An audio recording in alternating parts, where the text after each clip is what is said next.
Well, listen, I feel like the stars could not be more aligned for crypto as a whole, and what benefits crypto as a whole benefits Pulsechain, especially with the news of the SEC stuff that is looming that I literally just posted about an hour ago that this guy, he's a professional. I've heard of him before. He's an award-winning journalist and technologist. His name is Paul Barron, and he predicted with like extreme certainty that all of the SEC cases will be thrown out in 2025 against crypto. Say it again. Say it again. All of the SEC cases will be thrown out in 2025, according to Beautiful. Paul Barron. Woo! It's music to my ears. Which I think that would set an amazing precedent. I think it would rid us of having any more of these types of cases Yeah. being brought. And I think that that's really an incredible thing. And obviously, on the list, as he was going through the list, he didn't shout him out, but Pulsechain was right on there next to Binance and Coinbase and all that. Ooh, shiny. I mean, things could get kind of crazy, but I think generally speaking, all the wins are in our favor. And, you know, it's just up to the community and everybody else to hold true and kind of keep pushing forward and bringing in new onboards and all the Yeah. good things you guys have been doing for years. This right now, this time to me, I think we're gonna look back in 5, 10 years and see how key this moment was, especially for Yeah. onboarding people. Like this is the time we should be shouting from the rooftops because look, I learned the hard way, a big lesson about shilling things at the top. And I think I've mentioned this a little bit, but when I got into Hex, the same thing kind of happened to me, right? Like it was shilled to me after Hex had done a 10,000x, and I didn't know that. And I was just like, all right, let's go, bloop, let's put all this money in. Yeah. So to be where we're at in the price, I'm not going to say I never thought I'd get to be able to buy Hex this low. I just never thought about it. It was Yeah, not, you didn't know. You no. didn't know what you didn't know. Exactly, exactly. So, y'all, if you have anyone that's on the fence that you know that you've talked to about crypto, try and talk to them one more time because this is going to be, I think, really, really huge, really big. There's a better word I'm looking for, but I think it's going to be a big deal to a lot of people, and we don't really see that yet. Life changing. Yeah,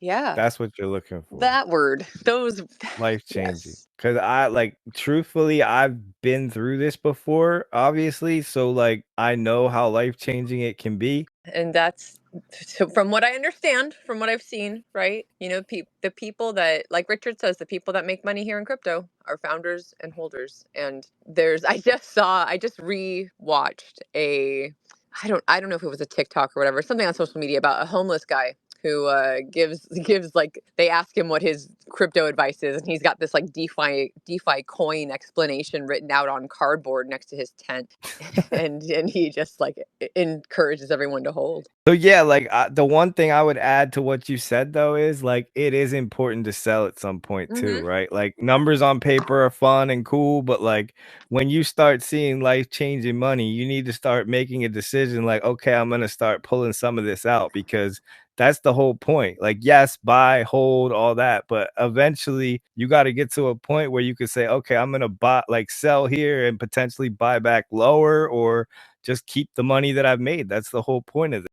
If you think about it more long term, right? Like I'm willing to hold out and just hold, I mean, that's a technique too. Like, I don't want to discredit or discount that. Some people just buy Bitcoin and hold it forever, or buy Hex and hold it forever. but And like, I do agree, right, that there's got to be, to me, that Hex allows for both because of the staking, and if you set yourself up a ladder, then you've got Hex coming out and you can have liquid Hex if you plan it out right, and who knows, like, if the cycles are going to continue this way, but you'd be able to have an end stake around when maybe, after the halving and things are supposed to pump and whatever, and then just, restake. And he says this in SciVibe, and we had this conversation about the Pulsechain tour. So I messaged Richard, like many people do and have, right? You're going to throw that out there and be like, all right, please say something. Maybe he'll reply. And it was about whether or not charging for the Pulsechain tour was a good idea. And but you have to. Like how Exactly. I don't. And that's Here's the what he thing that said. He said that yes, people should pay. Like if he was going to speak at a conference, it should be a paid conference. People absolutely should pay for that. And there's been so much given at these events. And I don't mean just like the people that are there to talk about the coins and projects. I mean time and energy and love and like the merch, the outpouring of love that people in this community have provided. That to me is the value of that ticket, is that you're just, I mean, imagine the best of the hexagon times, and then just 10,000x that and swim in it like a beautiful tropical well, I mean, Mediterranean Ocean. it's an experience, right? Like beyond the Absolutely. networking, beyond the Absolutely. community, all that. Like it's meant to be an experience Yeah. that you go and have fun and have a blast with a bunch of like-minded people, Yeah. right? And I think there's a lot of nuance that he kind of didn't dig into. I'm not going to speak for him. I don't know what he meant. I don't know what he was speaking about. I don't know what was on his mind, but I think there should have been more clarity and nuance, right? Because even the guru Absolutely. thing, right? I agree with that. Like Richard, I commented we were talking about this on Dollar Cost Crypto's podcast. Shout out to Dollar Cost Crypto. Yeah. DCC. Last night we were talking, I was in the chat and we were talking about it, and I pointed out like Richard is a guru, like he's a cryptocurrency guru. He fits literally every categorization of that, including having a massive following of like almost rabid cult like followers. So like clearly he's not talking about all gurus He because does it for free though, is the thing. Like his point is that he's out here doing it for free and people don't listen. Right? yeah. Like that's like I mean, he's I mentioned to wouldn't me. necessarily say it's completely for free though. Like he became a billionaire because of it. He was already wealthy. I mean, maybe he's a rumored billionaire. Yeah, rumored billionaire Richard Hart. Why Hex is not a security. And really, the first day that Hex launched, Richard was going over with multiple lawyers of why Hex is not a security. Because they were trying to tell him, this is a security, it's all over for you. You designed a security here, brother. And he went over exactly why it's not a security. So yeah, I mean, it's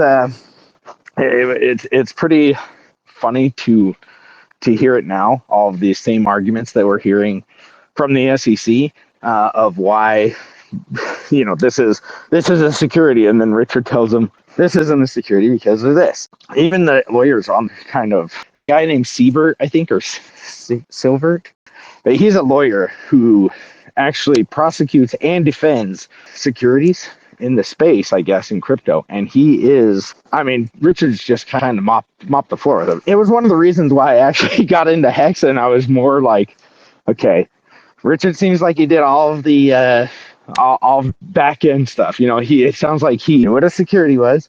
He knew not how to not be a security before Hex even released. So it was one of those things where, thank heavens, he did all that work, because now we are fighting to be not labeled as security. And hopefully here in the next coming days, we're, get a case dismissed against him for being a security. Or we take it to trial and it gets labeled not a security through there.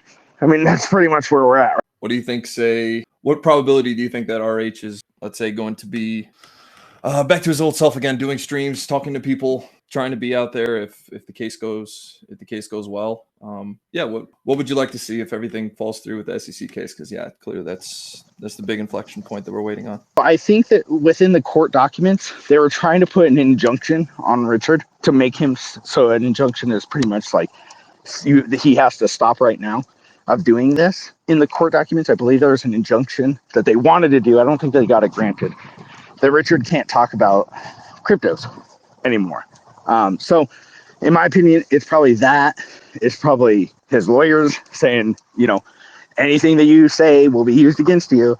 Let's just not say anything, right? Because he slips up one time, says, oh, it was made to go up 10,000x, and he doesn't correct himself in saying it was designed to do 10,000x, right? Or something like that, where just the SEC can be like, look, you said this 2 days ago.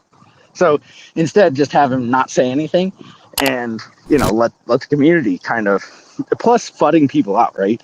I think it was a perfect time for the SEC to come in when we got a lot of people coming in that weren't going to hold. They were going to dump anyway, and they were just waiting for that, go above 56 cents again. And instead, I would rather have the people that are core committed, that have dollar cost average in, true believers of the product, true believers in, what Hex actually is and what it stands for. And then, like after this is all up, like not rewarding them, because I don't believe that Richard Hart's going to pump it, but those people most likely will be rewarded when the SEC case is dismissed, right? Because they, stood the test of time. So I think that Richard may stream. I don't know if he will, honestly, anymore. Who knows? But we don't need him anymore, honestly. Like, the thing works perfectly, flawlessly. Hex has been going on for 5 years. I know that a lot of people think that we need to rely on him, but honestly, I think it's the opposite.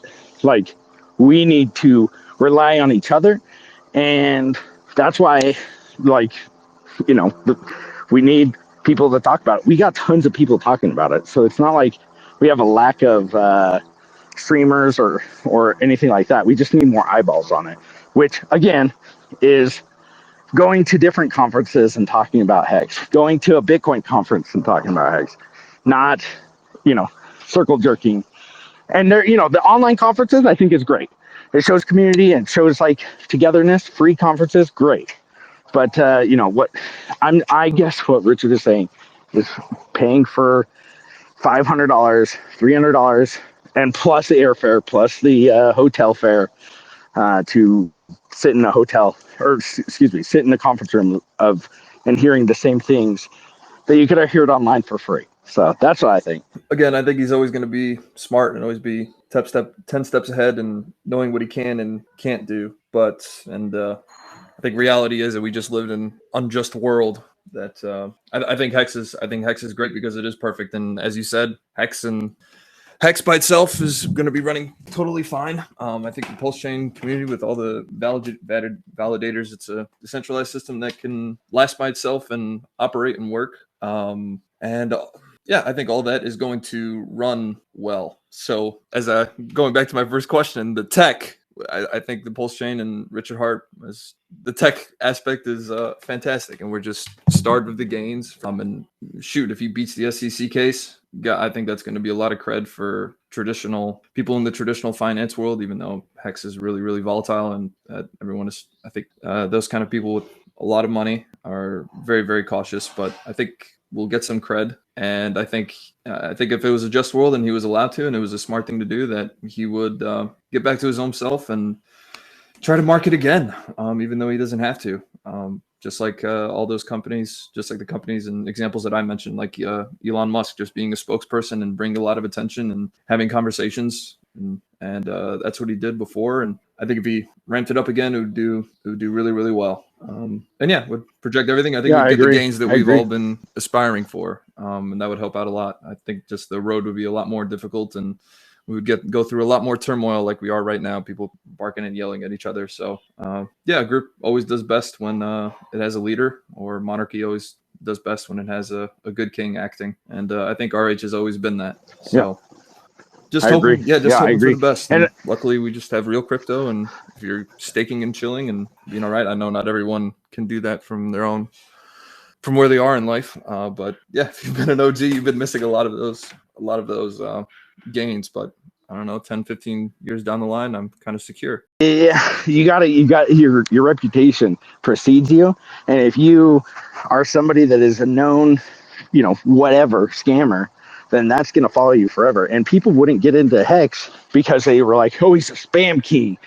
And for me, that was like, sweet, he knows how to market really well. That's how I looked at it. But other people look at it and go, nah, he's a criminal, he's this.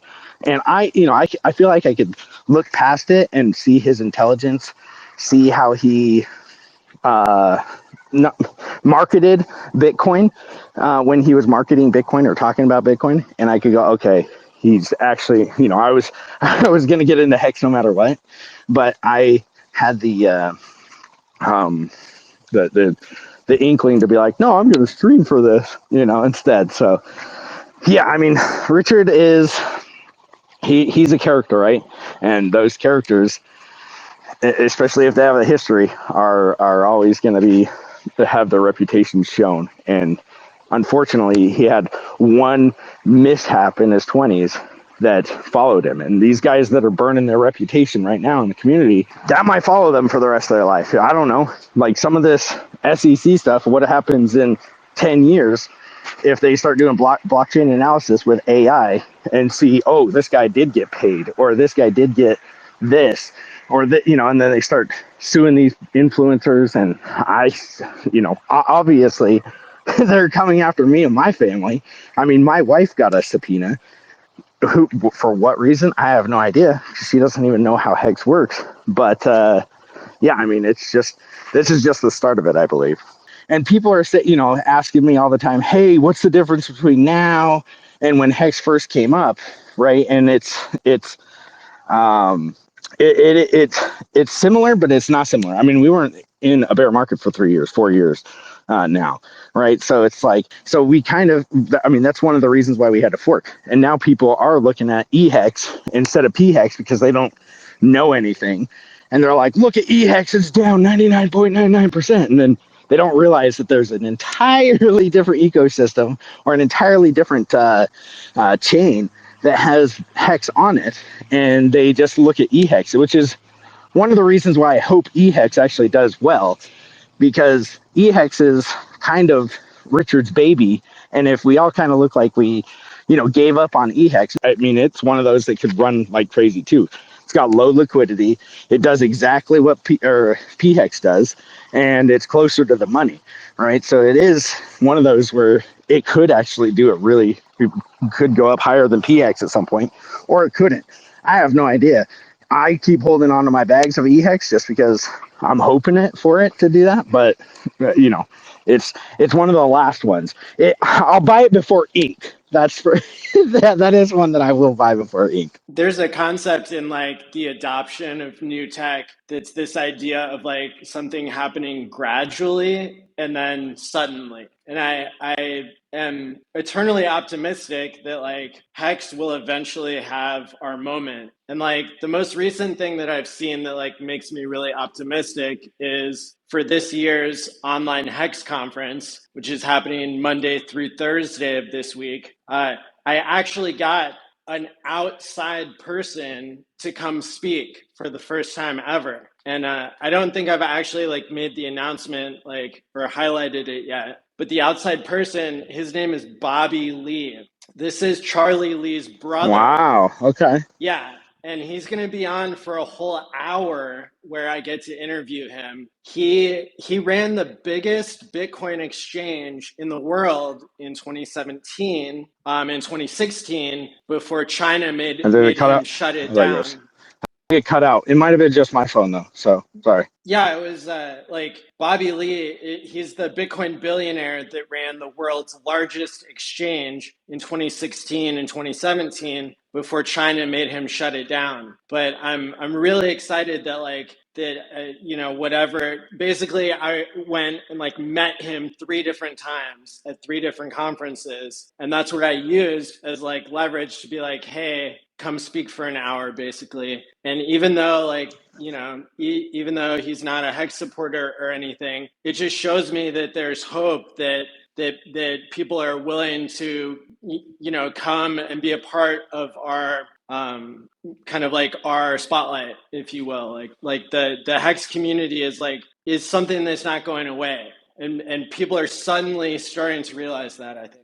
So Maddie, that's one thing that I had to ask you. So so I know that you got kind of upset with the conferences and things. And I'm not a big fan of paid conferences, just because in your conferences, granted, we're not the $5,000 conferences and stuff like that. They were more, $369, which I think is on the a great price, especially doing it in Las Vegas. But my problem is that we're not getting anybody new. And for me, conferences should be trying to get new people. And from what I've seen, and when I went to them, there was nobody new in them. And I would, for me, I've been telling people, instead of going to conferences like this, go to a Bitcoin conference like you did. Like, you're talking to Bobby Lee now, you're talking to people that are on the outside, and you're getting people an ETH conference, a Solana conference, something like that would, I think, exponentially onboard more people than we are getting on any of our conferences. Now, your online conference, I think it's great. I think that that's what we need to do. It boosts morale. It shows how many people are in our ecosystem, and shows, like, we're not going away, like like you said. But conferences where we're paying money, especially when we're down 99%, is kind of is silly to me. Um, that's my biggest, you know, uh, I think that my biggest opinion on it is that it really doesn't do anything. I think that the when we get up to 50 cents, 60 cents, like we did in Europe, and when we went to the UK and we had a hex celebration, it wasn't a conference, it was a celebration. That made sense because, hey, we're at all-time new highs, although we were at like 30 cents at that time. But something where we can celebrate. I did want to comment about a couple of things. One is about the spectrum of people that are involved with Hex, Pulsechain, Pulsex, Inc. Anything that people, if you're holier than thou, then you're only going to talk about RH products. So anybody that's in this community that has any of those 4 or 5 tickers, that's awesome, right? You're part of a spectrum of people, in my opinion, because I've met broke people that have, they can't rub 2 dimes together, and I met multi millionaires that are in Hex, that buy Hex religiously, regularly, and they have maybe more bandwidth or more capacity, more buying power, whatever you want to call it. So, like, I understand the narrative to a degree of, don't squander money on going to a conference, don't squander money on going to New York for the SEC case, don't squander money on, you were just talking about the NASCAR, or maybe even postcards that go out to zip codes, right? There's a narrative around that is, I don't think it's one size fits all. I think, in my opinion, there's a spectrum here. And some people, like I saw Nuclear Herbs respond after Richard's tweet about how much it meant to him at his point in life. His capacity, he's not a super wealthy guy, but it meant a lot to him to go to an event to see other familiar faces. He went to the Las Vegas event. I remember seeing him there. He went to the SEC event. And yeah, he even made a comment that he could have bought, more nice dinners with his wife. He could have maybe bought something that was entertaining in his retirement.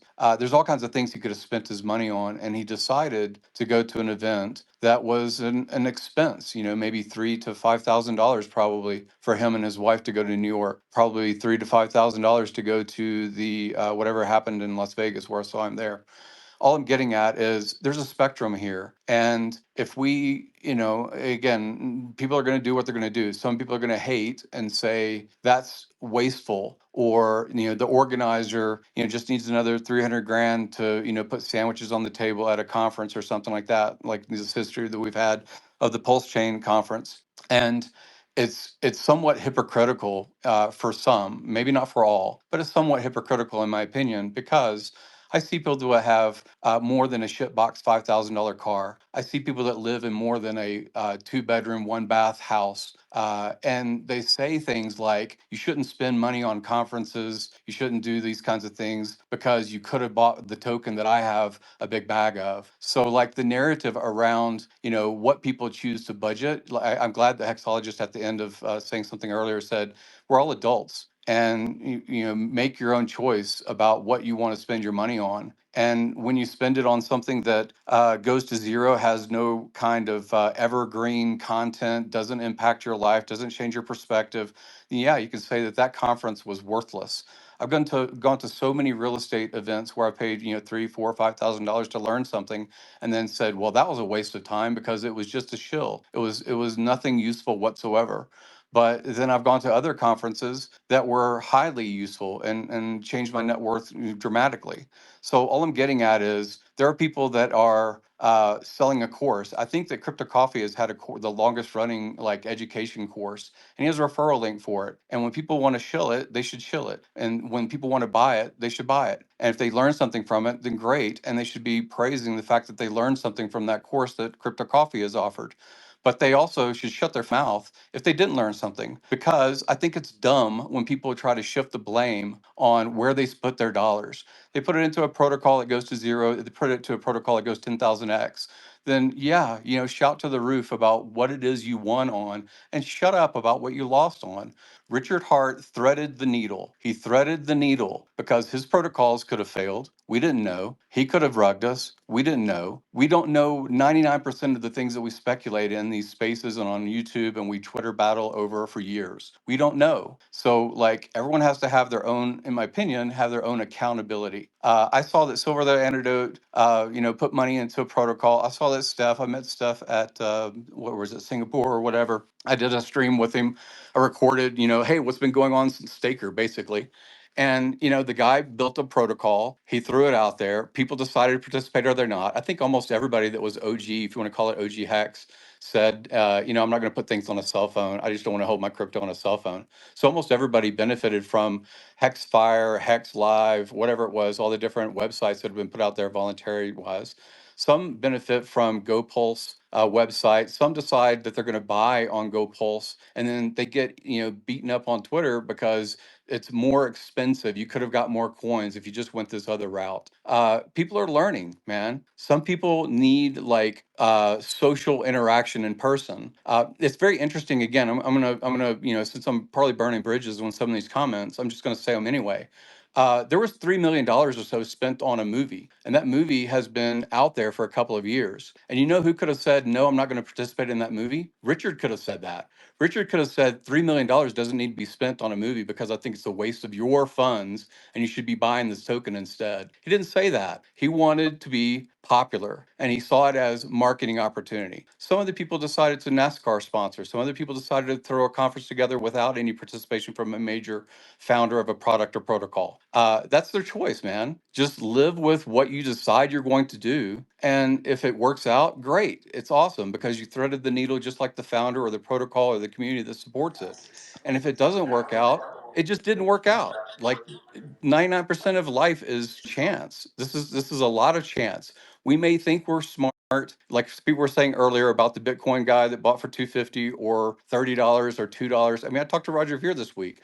Like he is going through a lot of shit this week or this year because he released his Bitcoin hijack book, and he's sitting in Spain going through a lot of legal battles. And he wanted to be in this conference. He wanted to support Maddie. So like there are people that want to support this community. They want to support this protocol. They want to throw their money where they want to throw their money, and they want to hoard it away and say no, I'll buy coins instead. It's all fine, man. We don't have to be divisive. We can be united and say, hey, it's your choice. You're an adult. If it works out, it works out. If you think you're going to get a 10x on this other thing, then fantastic. Go get that 10x. And then if it works out, great. I hope you spend it on something that I believe in. And here's why. Here's the characteristics of the thing I believe in. Here's why I put my money towards places and things.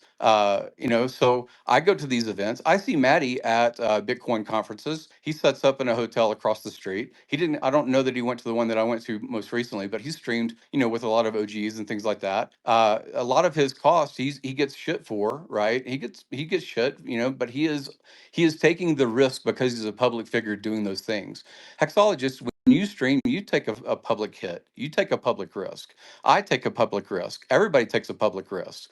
So like there's accountability in this. And I love that this community is enthusiastic, that they're zealots. I love it. That's why I do believe we're going to win in the end, or over the course of 15 years or whatever the narrative is. But like Richard threaded the needle, and then the protocol is the protocol, but like it gets shit on ETH, it gets shit on ETH proof of work, it gets shit on Matic, it gets shit on anything that's not where the crowd has moved. And why does the crowd move, and why does crowd forgive a founder? It's because of the charisma, you want to call it, or the gladiator style of the founder. The founder is 99% of the value behind this thing because the community supports the founder. There have been fuck ups. There's a reason there's a V1 and a V2 on PulseX, right? There's a reason. There's a reason there was a delay and a lot of different stuff, right? But Richard, you know, for whatever reason, said maybe it was security and this is why I need to make sure that I do this in this way or that way. But there is a reason why what we have is what we have and it continues to function. But we only support the thing that's on Pulsechain. Why? Because we got bags. That's why we say that, right? If you have bags of even saying something like, I hope that eHex works out, but I'm not going to buy any. What?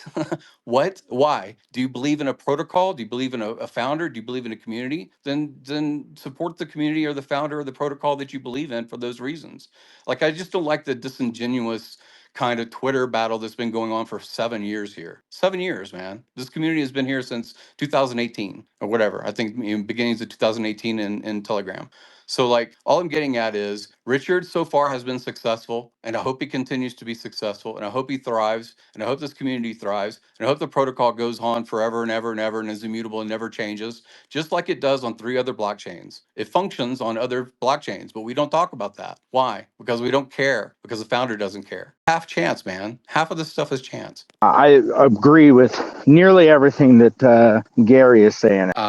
You know, Richard, you know, has publicly said for years that he's in it for glory, not in it for money, but in it for glory, right? Already been retired. Nothing changes in his life. His house stays the same. You know, he hardly wants to travel. He's paranoid, all these other kind of narratives, right?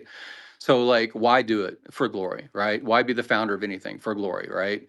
And you know, it's just there's a lot of forgiveness, a lot of biting of the tongue that many people do, and some speak out, right? But when they do, they get ostracized almost immediately anyway.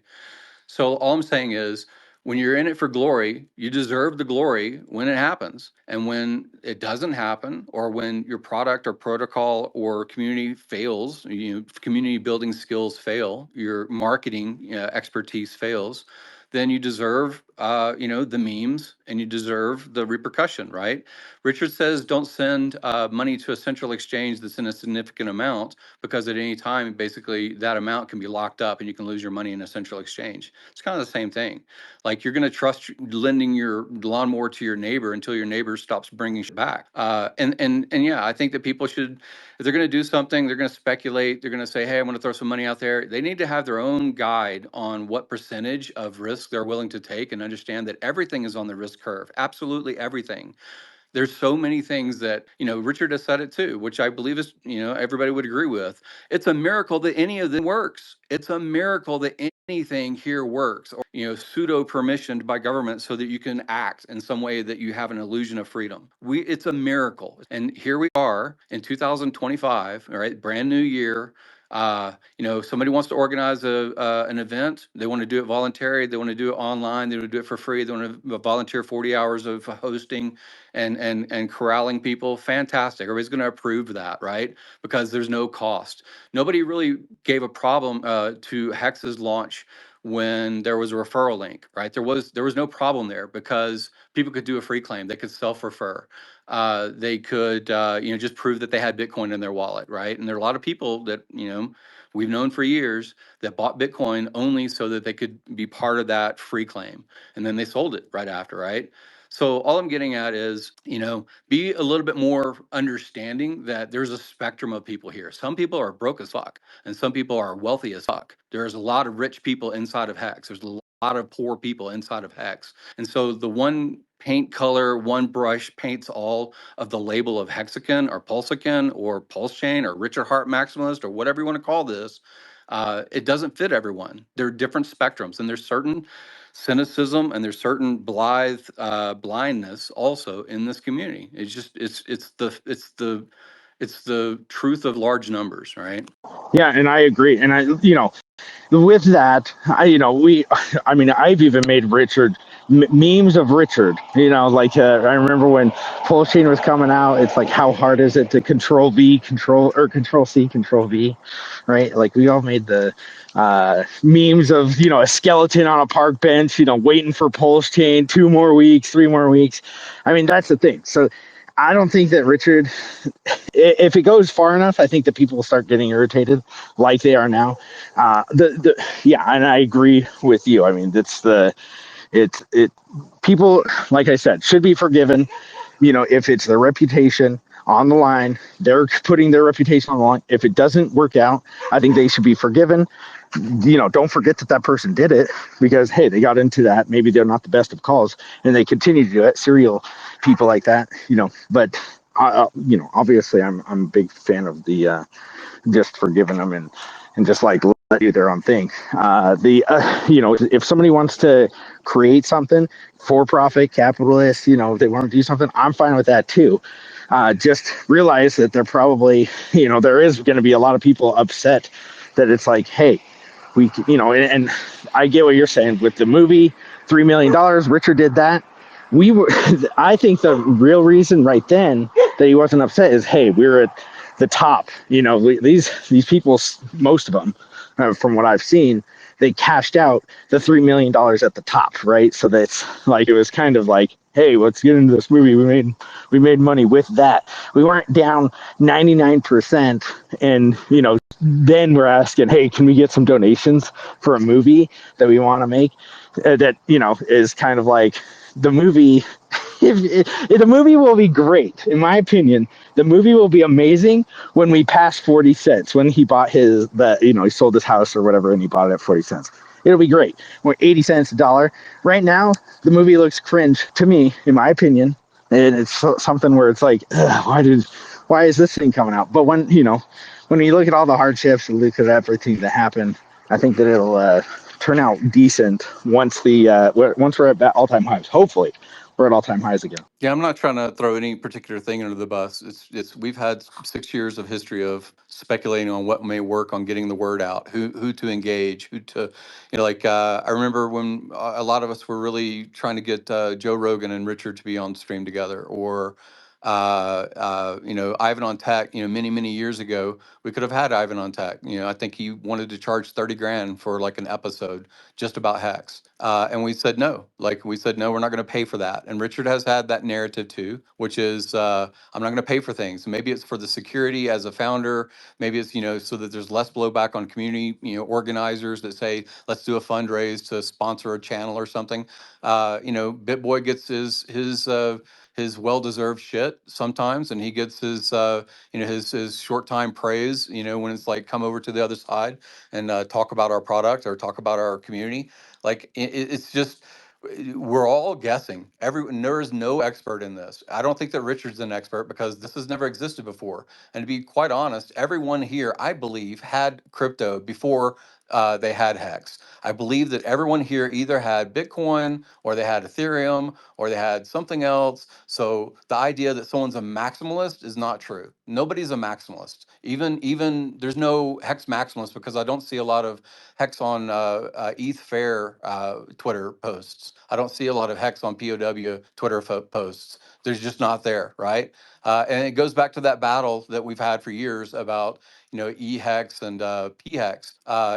You want to stand in the trenches and battle with each other and slug it out? Great. What's that going to get you? Nothing but two black eyes, two people that look beat up in a trench. That's all it looks like. So I do Yep. like a little bit more kumbaya about the fact that we're trying to solicit Ethereum money, including the OA money, to come onto this chain. We're trying to solicit, all the other protocols that launched and raised $100 million or whatever worth of sacrifice funds. We would love them to be on this chain as well. When they're not, they're on Ethereum. So the narrative of ETH Hex irritates me, because I got involved with Hex because it was the protocol and it was the community. And look, it's going to have meat on the bone in the future, because this community is going to rally around an idea, not just a Twitter tweet that harms the narrative, right? I see that Johnny's in the space. I don't want to put him on blast. I really love his content. I think he suffers a lot of slings and arrows and blows that is undeserved. But people have to grab their nuts if they're a man, especially, and say, what do I believe in, and why am I here for this many years? Why are we doing this? We're doing this either because you believe in something or you just want to make money. And if you want to make money, just speculate on anything, because just about anything can make money and can lose all your money. Just about anything can, right? So if you're here only for money, we're probably not, probably shouldn't be, speculating on everything that's in the crypto space, but like there's plenty of stupid things like this fart coin or whatever that go up. You just find something that makes money and then you're happy and you don't have to be a maximalist about anything. So like I think that we're here for something that's different. I think that that's at least why I got involved in 2018 in this community, and why I support Pulsechain and Pulsex and all these other things. But like when I take my lumps, I don't publish a lot of stuff. I did talk with Steph before and after this past few days, or whatever. I mean, before obviously when it was in Token 2049, I talked with him there. I did a stream with him there. I didn't networked with him with other people and other people with this protocol and this community and so forth. Right. So like we're out there, but like why? Like you have to believe in something other than just making money, because it goes to the tragedy of the commons. Why should anybody spend their time, resources, money, airtime, all that kind of stuff, go to conferences and things like that, unless they're trying to do it for more than just their own yield? They can sit in the background and just let other people do the work, So Yeah, I agree. I mean, yeah, I mean, it sucks because it's one of those things where you would hope that, the tragedy of the commons is one of the worst things. I think that is plaguing Hex of this at this point. I mean, it is. You can see how decentralized it is because we have our own factions.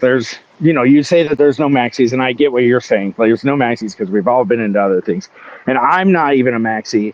If I see something innovative that I'm like, dang, I mean, we all got into Hex because we're not maxis, right? We went against the grain.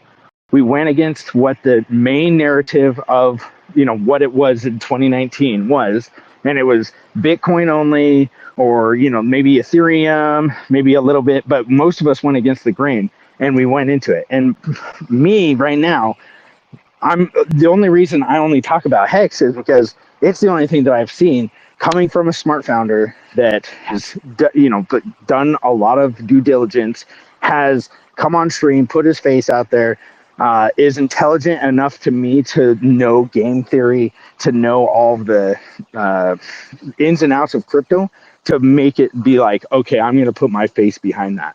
Now, does it mean I'm not going to get involved in anything? No, I'll buy, I haven't bought a shitcoin in quite a while, but if it's like, or something even innovative, if something innovative comes out that's better than Hex, you better believe that I'll be in on it, because I'm going to, okay, this guy is really intelligent. This guy has a really big narrative for what his coin is. And I'm going to, and he's really intelligent and good at speaking and charismatic, as Gary put it, and I think that that's where I'm at. That's the only reason I think a lot of people, maybe not a lot of people, are RH maxis. I think a lot of people are RH maxis because they got a bag and that's it. And I totally understand that too. So maximalism is one of the, I mean, you have to have it though. That's the thing, right? I mean, look at Bitcoin. They have Bitcoin maximalists, and they're going to hold the fort no matter what. They don't care if it's had 2 inflation bugs. They don't care that, it's been taken over by all of the banks at this point. They don't care. They're gonna fight for it. And the narrative changes throughout the year, just like in Hex, just like in, Pulsechain, stuff like that will happen. When Pulsechain's gas fees start to be $400, the narrative is going to have to change of why we got into Pulsechain, right? Oh, it's faster by 30 seconds or whatever. So it's just the narratives. You're going to have to, the maxis are just kind of they're the guys that are the stalwarts, the pillars that have to be there to, I guess, talk about the thing, right? Or it's not going to get out there and be told to anybody. But if there's something new for me, hey, I'm all for it. I'm all for getting into anything that's it's innovative. I know that there's some things on Pulsechain that appear to be somewhat innovative, and if somebody wants to come and tell me how these things work, I'm all for it. And yeah, so Yeah, a lot of the value I commented was, it, all of us know it. I think that when Uniswap had already launched, but I don't think we talked about it during the AA until a couple of months into the AA. That's what I remember. Maybe I'm wrong, but I No, that's what guarantee happened. You're right. I guarantee nobody looked and said, "Tell me more about Hayden Adams and the team behind it, and let me make sure this code functions as a developer," because nearly no one was back then, especially.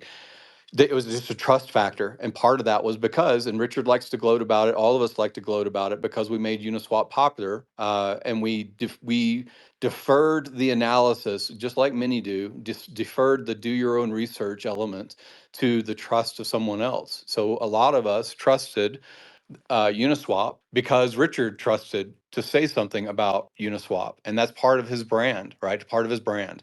And he says positive things, or he has for many years, about Ethereum. But there's time, as everyone knows, that he shit talked Ethereum, right? And now he's back to shit talking Ethereum, right? In a lot of different ways. So all I'm getting at is, the big brain in the room is not actually the person that we listen to. Truthfully, we listen to the charismatic, the gladiatorial, the culture that we have as Hexicans of being basically combatants all the time. We do that emulating the culture the cult of personality of Richard Hart in a lot of ways. And it's been interesting as far as his absence over the years, because I thought that some of that would temper out. But maybe price and red candles and things like that aggravate people in general. But like in general, it's not. There was a lot of trust that Richard put into Hex on Ethereum for many years, and I think that trust is still vested, is worthwhile. Is still like you just said something earlier about, like, it's marketing. If nothing else, the chart that they look at is not the fact that majority of us that like Hex are on Pulsechain, or any of these other tokens, these other narratives that are communities are making a lot of content about, as far as on YouTube and Twitter content, that live on Pulsechain. So, like, the charisma, the founder, the community, the vocal, that kind of stuff, that is our strength. That has been our strength for many, many years. And I'd love to see that, that continue, and continue to see it grow. I want Maddie supported. Like, I think that it's good that these things happen. I don't know about how frequent, how necessary. Like, and I understand what hexologists and many say is, talking to the same people in the same room about the same stuff for many years, it gets dry, gets stale, and gets boring. There's nothing new to talk about. But I did like your idea, just like I think Maddie and others have done, is go to the bigger events. Don't have to pay for the $2,000 or $1,000 ticket or whatever to go to the big event. Just be near the big event. There's so many opportunities to network that have zero cost whatsoever, other than maybe your plane ticket and your hotel or something. So I went to the Dubai, not the Dubai, the Singapore event, right? I didn't go inside Dubai's or whatever, the Token 2049 event. There's like 10,000 people inside there.